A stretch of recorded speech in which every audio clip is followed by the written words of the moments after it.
Praise Lord. ദൈവത്തിൻ്റെ അതിപരിശുദ്ധമേറിയ നാമം വാഴ്ത്തപ്പെടുമാറാകട്ടെ. ഈസി ക്വസ്റ്റ്യൻസ് ആണ്, കൊച്ചു കുട്ടികൾക്ക് പോലും ആൻസർ പറയാം. ഞാൻ പെട്ടെന്ന് തന്നെ തീർക്കാം. ആദ്യത്തെ ക്വസ്റ്റ്യൻ മെഡിക്കൽ റിലേറ്റഡ് ആയിട്ടുള്ളൊരു ക്വസ്റ്റ്യൻ ആണ്. നമ്മുടെ ബൈബിളിൽ 3 മെഡിക്കൽ പ്രൊഫഷണൽസിൻ്റെ പേരുകളുണ്ട്. ആരൊക്കെയാണത്? 3 പേര് ഒരുമിച്ച് പറയണം. Medical professionals. അല്ല, ലൂക്കോസ് ഒരു ആൻസർ. ഓക്കെ, സിസ്റ്റർ സിന്ധിക്ക് കറക്റ്റ് ആൻസർ പറഞ്ഞു. 3 പേര് ലൂക്കോസ്. പിന്നെ പുറപ്പാട് പുസ്തകത്തിൽ 1-ാം അധ്യായത്തിൽ 2 മിഡ് വൈഫിനെ പറ്റി പറയുന്നുണ്ട്, പൂവ ആൻഡ് ഷിപ്ര. രണ്ടാമത്തെ ക്വസ്റ്റ്യൻസ് അതും മെഡിക്കൽ റിലേറ്റഡ് ആണ്. നേഴ്സസിനെല്ലാം അറിയാം, മൗത്ത് ടു മൗത്ത് ബ്രീത്തിങ് അല്ലെങ്കിൽ നമ്മൾ CPR കൊടുക്കാറുണ്ട്.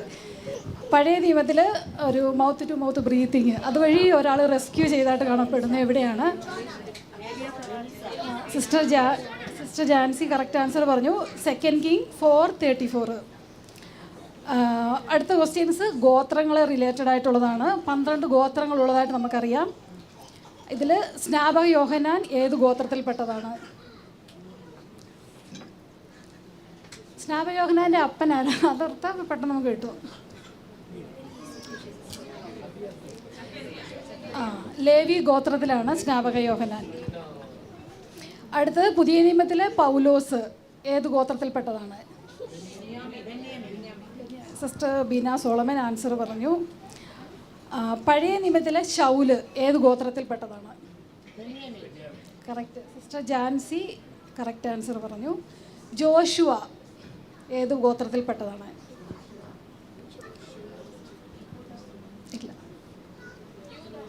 ഇല്ല, എഫ്രൈം ഗോത്രത്തിൽപ്പെട്ട യോശുവ.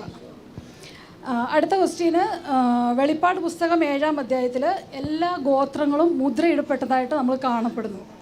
12 ഗോത്രങ്ങൾ അവിടെയുണ്ട്, എന്നാൽ ഒരു ഗോത്രം അവിടെ മിസ്സിങ് ആണ്. അതേത് ഗോത്രമാണ്? ദാൻ. കറക്റ്റ്. അടുത്ത ടോപ്പിക്ക് വൈഫ് എന്നതാണ് എൻ്റെ ടോപ്പിക്ക്. ജോസഫിൻ്റെ വൈഫിൻ്റെ പേര്? മേരി കറക്റ്റ് ആൻസർ പറഞ്ഞു. പിന്നെ ബഹുഭാര്യ, ഇത് നമ്മുടെ ഇടയിൽ ഇപ്പോഴും നിലനിൽപ്പുണ്ട്. എന്നാൽ ബൈബിളിൽ ആദ്യമായിട്ട് 2 വൈഫുമാരെ മാനേജ് ചെയ്തത് ആരാണ്? അല്ല, അതിനു മുമ്പ് തന്നെ. ഉൽപ്പത്തി പുസ്തകത്തിൽ ആദ്യത്തിലുണ്ട് ലാമേക്കിനാണ് 2 വൈഫ് ആദ്യമായിട്ടുണ്ടായത്. അടുത്ത ക്വസ്റ്റ്യൻ ഈസിയാണ്. ഏറ്റവും കൂടുതൽ വൈഫ് ഉണ്ടായത് കിങ് സോളമൻ. സോളമന്റെ പേര് തന്നെ എഴുത്, സോളമൻ. അടുത്തത് നമ്പേഴ്സ്, അതാണ് എൻ്റെ ടോപ്പിക്ക്. ഇസ്രായേൽ മക്കൾ എത്ര പ്രാവശ്യം എരിഹോ മതിൽ ചുറ്റി നടന്നു? ടോട്ടൽ. Wrong answer. ടോട്ടൽ 13. അവിടെ ഡിജു ബ്രദർ ആൻസർ പറഞ്ഞു. അടുത്ത ചോദ്യം, ജോർദാൻ നദി എത്ര പ്രാവശ്യം 2ആയി പിരിഞ്ഞിട്ടുണ്ട്? അല്ല,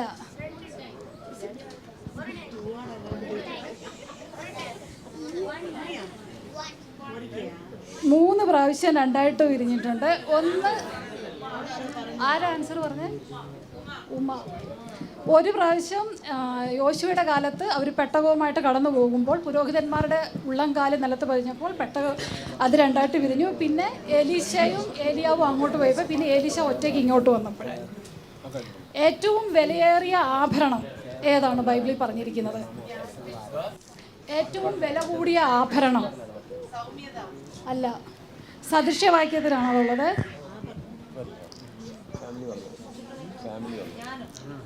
ഇല്ല, അതിനടുത്തായിട്ട് വരും. ഞാൻ പറയാം, പരിജ്ഞാനമുള്ള ആദരം, വിലയേറിയ ആഭരണം. പിന്നെ പരിജ്ഞാനമുള്ള അധരം. അടുത്തത് സിംഹത്തെ അറിവല്ല, പരിജ്ഞാനമുള്ള അധരം. അങ്ങനെ ആൻസർ കംപ്ലീറ്റ് പറഞ്ഞു. സിംഹത്തെ കൊന്നത് ആരൊക്കെയാണ്? ഒത്തിരി പേര്. ശിംശോൻ. ഇനി ഒരാളൂടെ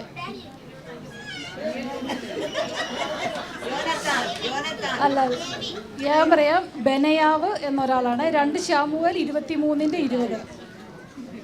അടുത്ത ക്വസ്റ്റ്യൻ, പ്രസവ സമയത്ത് മരിച്ച 2 സ്ത്രീകൾ ആരൊക്കെയാണ്? റാഹേൽ കറക്റ്റ് ആൻസറാണ്.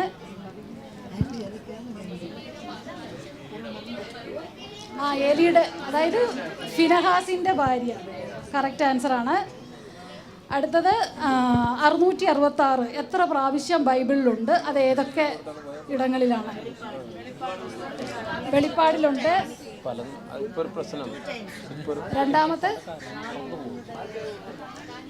രണ്ടാമത്തെ പ്രാവശ്യമുള്ളത് 2 കിങ് 10:14 ശലോമോൻ രാജാവിന് ആണ്ടുതോറും വന്ന പൊന്നിൻ്റെ അളവ് 666 താലന്ത്.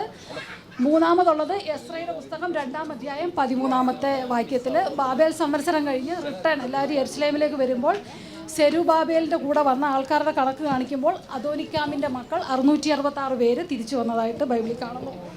ക്വസ്റ്റ്യൻസ് എല്ലാം തീർന്നിരിക്കുകയാണ്. ഇനി ഒരു ചിന്തിക്കുവാൻ വേണ്ടിയിട്ടുള്ള 5 ക്വസ്റ്റ്യൻസ് ഇവിടെ നിങ്ങളോട് ചോദിക്കുകയാണ്. വളരെ ഈസിയാണ്. ഇതിന് ആൻസർ നിങ്ങൾക്ക് തന്നെ പറഞ്ഞില്ലെങ്കിലും കുഴപ്പമില്ല, കാരണം നമുക്കത് പുറത്ത് പറയാൻ ആൻസർ പറയാനായിട്ട് പറ്റാതെ വരും ചില സമയത്ത്. ഈസിയാണ്. ഒന്നാമത്തെ ക്വസ്റ്റ്യൻ, ഉൽപ്പത്തി പുസ്തകം 3-ാം അധ്യായത്തിൽ നാം ഇപ്രകാരം കാണുന്നു.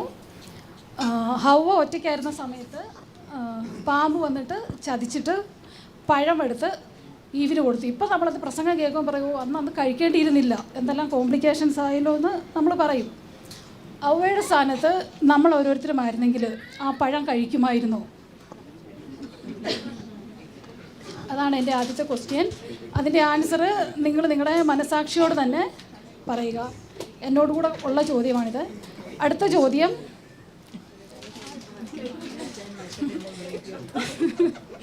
ഇപ്പോഴാണ് നമ്മൾ കഴിക്കില്ലായിരുന്നു, പാമ്പിനെ എടുത്ത് എറിഞ്ഞിട്ട് നമ്മൾ ഹീറോ ആയേനെ. പക്ഷെ അന്ന് അങ്ങനെ സംഭവിച്ചു. എൻ്റെ രണ്ടാമത്തെ ചോദ്യം, ജോസഫ് പൊത്തിഫറിൻ്റെ ഭവനത്തിലായിരിക്കുമ്പോൾ പൊത്തിഫറിൻ്റെ ഭാര്യയ്ക്ക് ജോസഫിനോട് വളരെ പ്രേമം ജനിച്ചു. ഒരു ദിവസം ആ വീട്ടിൽ ആരും ഇല്ലാതിരുന്ന സമയത്ത് ജോസഫ് അവിടെ ഓരോ കാര്യങ്ങൾ ചെയ്തുകൊണ്ട് നിൽക്കുമ്പോൾ അവർ ജോസഫിനെ കയറി പിടിച്ചു. സിറ്റുവേഷൻ വളരെ അനുകൂലമായിരുന്നു, എന്നാൽ ജോസഫ് അവിടുന്ന് ഓടി രക്ഷപ്പെടുകയാണുണ്ടായത്. ചോദ്യം, നമ്മളങ്ങനെ ഒരു സാഹചര്യത്തിലാണെങ്കിൽ നമ്മളതിനെ എങ്ങനെ റിയാക്ട് ചെയ്യും?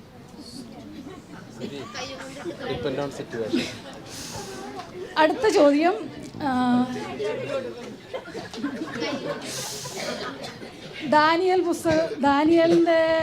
ദാനിയേൽ റിലേറ്റഡ് ആയിട്ടും ജോസഫിനെ റിലേറ്റഡ് ആയിട്ടും അവർ സ്വപ്നം വ്യാഖ്യാനിക്കുന്നതായിട്ട് നമ്മൾ കാണുന്നു. ഒരിടത്ത് സ്വപ്നം എന്താണെന്ന് പറഞ്ഞിട്ട് ജോസഫ് അത് വ്യാഖ്യാനിക്കുന്നു, എന്നാൽ വേറൊരു സ്ഥലത്ത് ദാനിയേൽ അത് സ്വപ്നം എന്താണെന്ന് പറഞ്ഞില്ല രാജാവ്. സ്വപ്നവും അതിൻ്റെ അർത്ഥവും കൂടെ ചേർത്ത് ദാനിയേൽ അത് വ്യാഖ്യാനിച്ച് കഴിയുമ്പോൾ ഇവർ രണ്ടുപേരെയും രാജാവ് ബഹുമാനിക്കുന്നു. നിങ്ങൾ വലിയ ആൾക്കാരാണ്, നിങ്ങൾക്ക് നല്ലതായിട്ടത് പറയാൻ പറ്റി എന്ന് പറയുന്നു. എന്നാൽ അവർ എല്ലാ ക്രെഡിറ്റും ദൈവത്തിനാണ് കൊടുത്തത്. എന്നാൽ നമ്മളങ്ങനെ ഒരു സ്വപ്നം വിവരിച്ചാൽ, അല്ലെങ്കിൽ നമ്മളൊരു സ്വപ്നം കണ്ടത് നടന്നാൽ നമ്മൾ എന്തെടുക്കും? അത് പബ്ലിഷ് ചെയ്യും. അതെ. അടുത്ത ചോദ്യം, യേശുക്രിസ്തു, സർവശക്തിയുള്ള യേശുക്രിസ്തു, എല്ലാ കാര്യവും ചെയ്യാൻ കഴിവുള്ള ദൈവം, ദൈവത്തിന് അസാധ്യമായിട്ട് ഒന്നുമില്ല. എന്നാൽ കുരിശിൽ യേശുക്രിസ്തു കിടക്കുകയാണ്, നിസ്സഹായ അവസ്ഥയെന്ന് വേണമെങ്കിൽ പറയാം.